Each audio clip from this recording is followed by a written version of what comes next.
Hello, everybody. Welcome to Friday. Today is February the 28th. I do apologize for interrupting your Mike Bloomberg ads. Never thought I'd miss Grammarly. My goodness. Okay, so now on Fridays, I'm going to try a little bit different format. I do apologize for having been gone so long. Believe it or not, we are actually going to talk about quite a few things. I'm going to try to do things a little differently. I'm going to kind of give us a rundown, PTI style, as far as my conversational topics, I guess I should say. But in today's show, I guess I'll put it that way. But first, what I'm going to do is I'm going to talk a little NFL, including the current CBA, why I think it's a lousy idea. Then I may talk XFL for a second. And then I'm going to try something new. I don't know if y'all know me, but I do tend to write quite a bit on Quora. And I get some questions thrown out there that I just may or may not answer. Some of it's just kind of funny and some of it's kind of stupid, but I will throw up a topic list over here on the side. But again, let's start the show. Again, my name is David from 7poundbag.com. Make sure you swing by. Joe did a pretty good breakdown as far as on his What the F with the Super Tuesdays coming up. Make sure you come out and read that. Good thing about our website is when you go to it, you click on an article, I'll tell you if it's a podcast coming up. You don't click on it expecting to read something nice and find out that, oh no, it's a video. Lovely. So we won't be reading that. But let's start the show. Okay, first off, CBA is going to the players. I would stringently hope they vote this thing down. This is ignorant. This is stupid. It's on the NFL Roundtable that went up today. Kind of touched on that somewhat. The expanding the playoff season is ignorant. I mean, I know it's been said that like the Steelers would make the playoffs if they had this last year. Anybody really think the Steelers were a threat to the Chiefs or the Patriots? Maybe the Titans, just because we don't know how good the Titans actually are. But anybody really care? I know I don't. But I had a thought. If the owners really want to make more money, if they're really stressed about this thing, here's what they need to do. Expand. Give us 2 more teams. I think we can deal with it. I got no problems with it. I mean, throw an extra team out there. You put a team like, say, I mean, you could put one, Portland could take one. Probably put a second team in Chicago since it's huge. Don't really have a problem with that. You could put one in Birmingham. Birmingham is always massively football wanting to be. You could put one permanently in Toronto. But you could put 2 NFL teams wherever the heck you want. I mean, I'm in Shreveport, Louisiana. You could have an NFL team here if you wanted to. It's TV rights that you care about, not really the fan base. I mean, I promise you could put a half-decent team in a 40,000-seat stadium and be perfectly fine and not have any problems with it whatsoever. Would not hurt the NFL's marketing at all. But, to me, that would be the smarter thing if you just got to have a cash grab. Speaking of teams that just have to have a cash grab, Cincinnati, the Joe Burrow's thing. Look, Joe Burrow's going to be a Bengal. It's not going to happen. This whole I have leverage is bull. He's not going to be able to pull it in Eli Manning. Since he's from Ohio, he's not going to burn basically his home state just because the Bengals are badly run. They've got a crappy owner. They've got a crappy situation. They're cheap as all get out. I mean, here's what you do, Joe. If you don't want to play in Cincinnati, sign as short a contract as you legally have to, then get the heck out of Dodge. I mean, you went to Ohio State. It wasn't a good situation for you. You did as soon as you could get out, you got the heck out. You went to LSU, you had a better situation. Do the same thing now. Go to Cincinnati, learn as much as you can, don't get hurt. In 3 years, sign a free agent deal, go somewhere else. Not that difficult. Let them know, trade me. Maybe they'll find something else to do. Who knows? Maybe Mike Brown will sell the team to somebody who doesn't suck. Let's get on with that. Back to the CBA. Now look, here's the thing about it. The only thing I do actually like is the 17th game. I could live with the 17th game if it's done right. Okay, in my opinion, it's kind of ignorant unless it's a bridge to an 18-game season with 20 weeks. I could live with 20 weeks of football. I still think 16 is about perfect. But then again, I remember back when 14 games, I thought 14 games was perfect. I don't think with the collisions and everything like that, I just think that you can have such thing as too much football. With all the other sports that are out there, I think you have a danger of watering down your product. And the last thing that you want to do is basically have an NFL team or an NFL player basically say, look, I'm not playing weeks 3, 4, and 5. I'm just not gonna. It's not gonna. If I can make the playoffs at 8-8 and I play in, say, the NFC East, there's no point in me doing it. I mean, it's bad enough when players rest week 17 now. Could you imagine having a 4-game lead with 3 to play?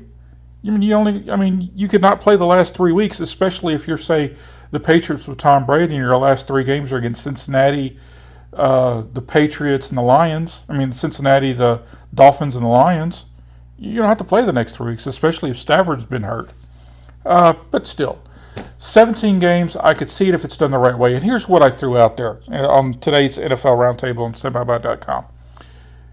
You do it on weeks 9 and 10. There's your extra bye weeks. And you do it by conference. The AFC's off week 9, NFC's off week 10, or vice versa. Yes, I know there's an extra team. Deal with it. They could have a bye week, week 11 or week 9, whatever, or week 8. And you make it you pick a neutral sites. We have 8 games, neutral sites. The other time you have 7. And you pick those, you could have like 2 games in London. They have 2 straight weekends of football in London. You have 2 games in Mexico. You have a game in Portland. You have a game in Birmingham. You have a game in Shreveport, for all I care. Could you imagine? You have 2 games at basically your 5 largest college football stadiums.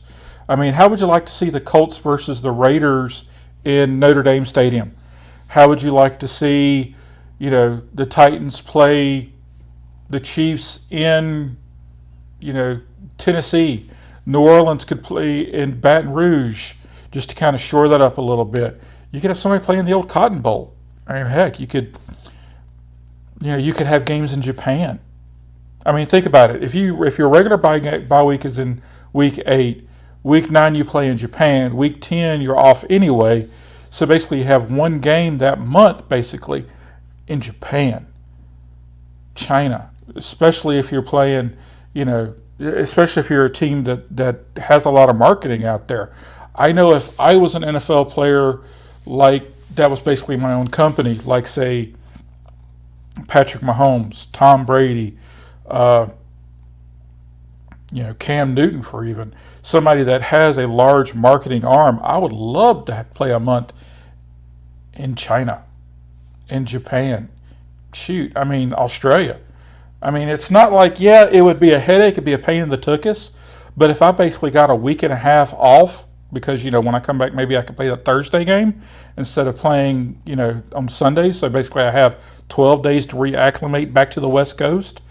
Think about it. I leave Carolina week 8. Week 7, I play my last game Carolina. I'm off week 8, my regular bye week. Week 9, I play in Japan. Week 10, I'm off. Week 11, I play in Kansas City. Week 12, I'm back home in Carolina. Yeah, I'm gone for a month and a half, but I think I can deal with that. I don't think I have a problem with that, especially if, I can sell an extra 5 million shoes while I'm out there. I think that works for me. What do I know? But like I said, I could deal with that. Say I am trying to expand the Cowboys brand. I want to make sure that the Raiders don't take over Mexico. I want to play down there. I want to see, can London actually take week after week of football games? They can take 2 in a row. If they both sell out, maybe we'll look at them as like a future expansion policy. Keep in mind, this isn't the 70s when they're playing coach. They are playing, it's first class. It's, unless you're the Bengals, it's first class all the way. It's not exactly hard things to do.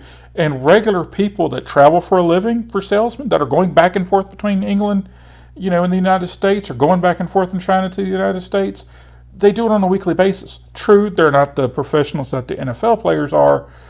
It can be done. And after a while, I think you get used to it, especially if you plan it out right and you're not playing Oakland on Thursday, Sri Lanka on Sunday, and then you're back in Denver on the following Monday.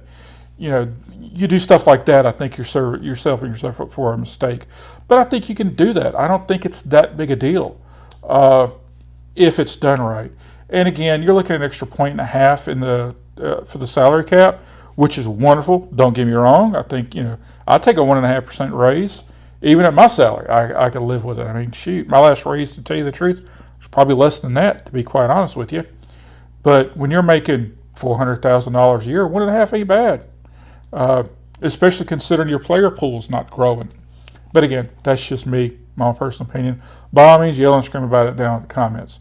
Got no problem with that. Now, one last bit on the NFL, then I'll stop. Big reports about the Redskins taking Tua and then trading Dwayne Haskins to somebody. Okay. Chase Young is way too special to move off of. In my opinion, if he's done right, he's a generational player. I mean, I'm talking, this is not Jadeveon Clowney. He walks in, he is the leader of your team. He is a day 1 starter, day 500 starter. I think he's a plug and play for the next 8 years of his career. And I cannot see any reason whatsoever for him to fail outside of bad coaching, bad ownership. Unfortunately, we know he's going to get one of those in the Redskins. But I tell you, in 5 years, when he's getting that Aaron Donald contract and that, and the Bears are looking to replace their big superstar, and he gets that Mac trade, he's going to be a beast. And he's going to be a beast day 1 in the NFL. To trade him for a quarterback that you're not 100% set on doesn't make any sense. I'd rather, if it's me, I'd rather let the Dolphins take that chance. Yes, Tua could be the next Patrick Mahomes. But see, here's my thing. If I'm the Dolphins, my team sucks. If I draft Tua, he steps off the bus in training camp, falls down, and his hips explode again, then I get Trevor Lawrence next year. I'm okay. I'm just fine with it. If I'm Washington and I get rid of Dwayne Haskins, Tua steps off the bus, his hips explode. Okay, now I burned Haskins, I burned Tua, and I'm going to get Trevor Lawrence. Trevor Lawrence is not like Burrows. He's not from Washington. He could very easily say, screw it, I'm not playing for you. Why? Because I can come back and play my senior year at Clemson. I can go to the XFL. Why the XFL isn't looking at Trevor Lawrence and saying, look, dude, we'll pay you $2 million cash right now. Come play in the XFL. Another topic, I should have made this, if I made this video 2 weeks ago, I would have talked about it. But that just doesn't make any sense to me. Like, none whatsoever. But what do I know? I'm an idiot. Still. That just doesn't make any sense. He can say, look, I've got money. Trevor Lawrence could look at Washington and look, I've got money now. I can come back play my senior year at Clemson. I won't be playing football, but I'll get my degree, make my family happy. I've got stuff to do. And next year when you come back around, I'll play somewhere else because I'm not playing for Washington. I'll sit out of here. I don't care. See, and that's the thing. Eli had money. He could sit there and do that to Phillip, with the Phillip Rivers thing because, his brother's kind of a multi-millionaire, and I'm sure he could float him a couple grand to, buy peanut butter jelly sandwiches for a year. Same thing with John Elway. I got to play baseball.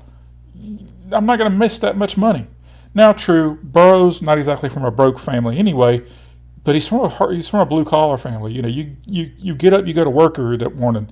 His dad was the defensive coordinator for Ohio, not Ohio State. Big difference there. Yeah, I mean, he's rich, but he's not generationally rich.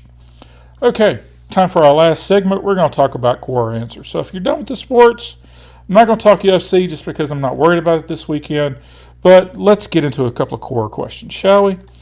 As I said, I kind of get these questions where they come to it. Some I answer, some I ignore, some I just think is kind of funny. But let's kind of do a quick rundown as far as what's in my feed. It's like, please answer this question. And yeah, I do have fairly good Quora rep, I like to think. Thing I don't like about Quora is you don't really get anything for answering questions. You get it for asking it. So you get a whole lot of real ignorant questions like, what are some good pictures of Jennifer Aniston? Yeah, that, for those of you that don't know how to use Google Images, here you go. What are some great, why didn't so-and-so win the Oscar? That kind of questions I like. Like, for example, this one here. What made Eisenhower a great president? Well, was he a great president? I kind of have some difficulties with Eisenhower as a president, One of the answers that I do like talks about the interstate highway system, which is basically stolen from Germany. Don't get me started. I do want to talk about hunters, but I'm not going to do it on this video. But one question I did get in my feed that I did kind of like.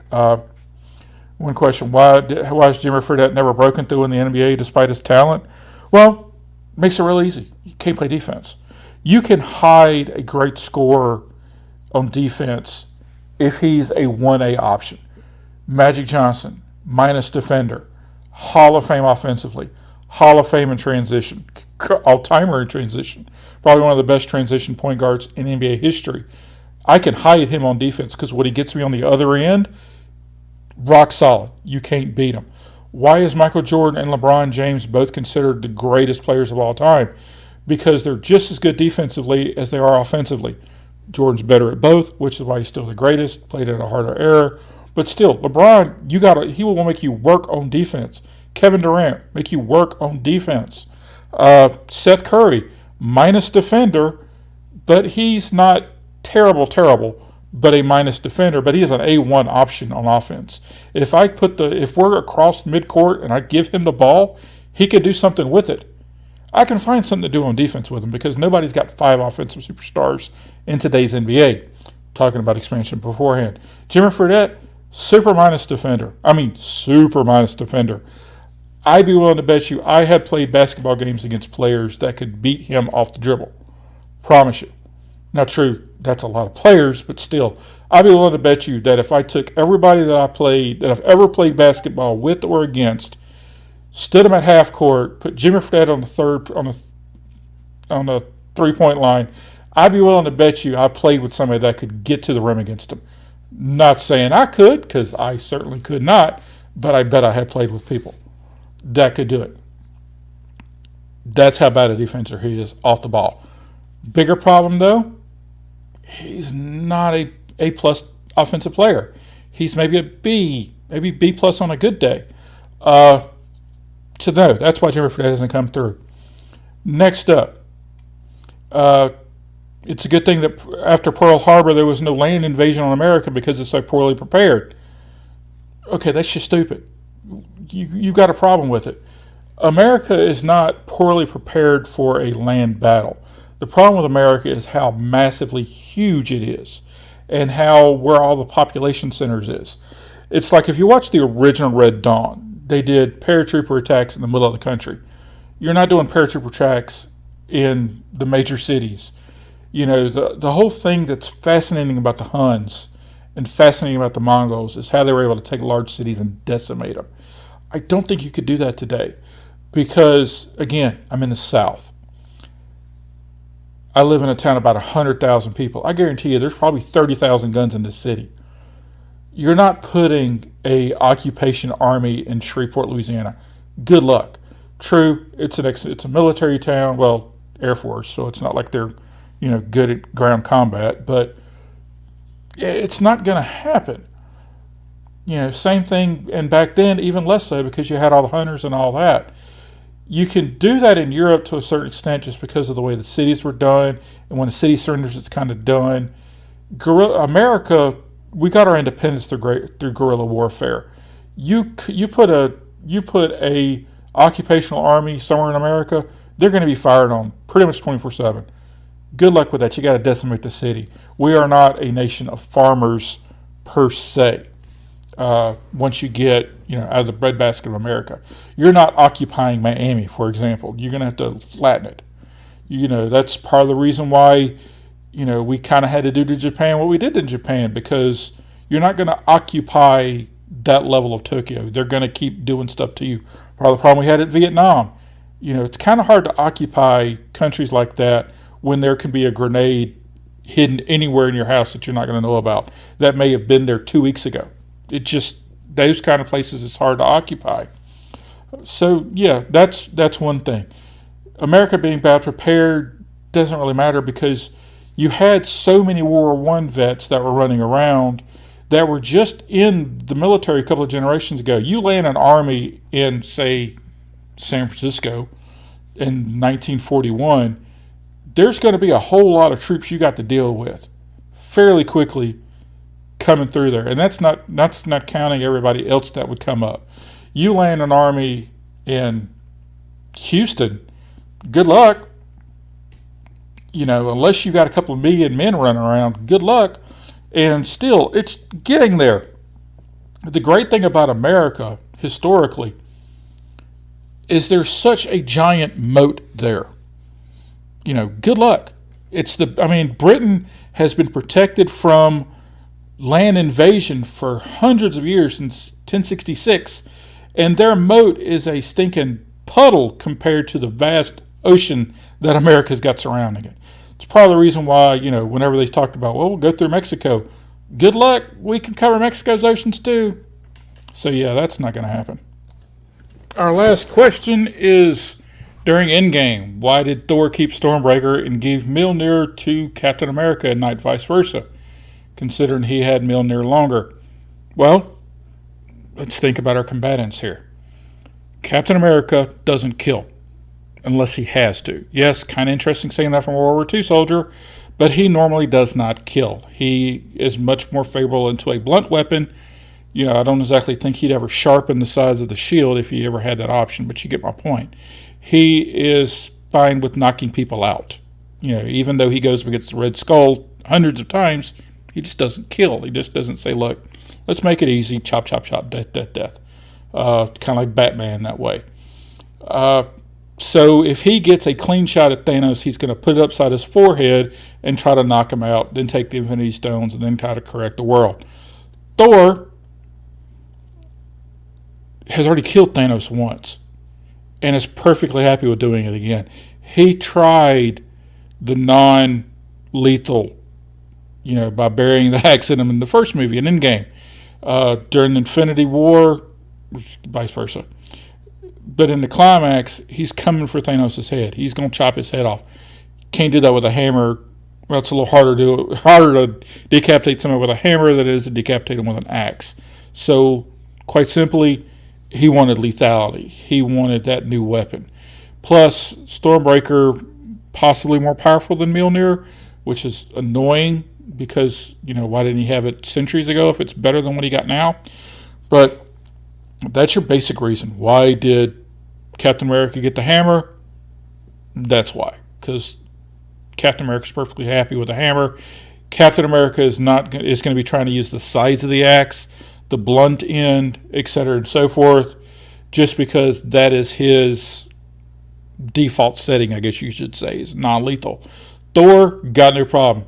Gods, monsters, armies, planets. Yeah, I'm fine with killing all that if I've got to, because even if I do it, I'm still worthy. Have a nice day.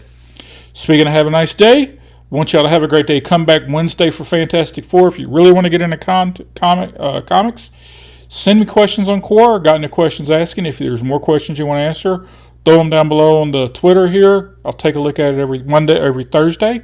I'll answer them here if I got to. If not, I'll go back into Quora. Let me know what you'd like of this new format. Let me know if you think about my possible NFL expansion series. I'll take all your comments. I do appreciate it. Thank you for coming back and watch us. Make sure you do come back and look at the website. Y'all have a wonderful day and have a great weekend.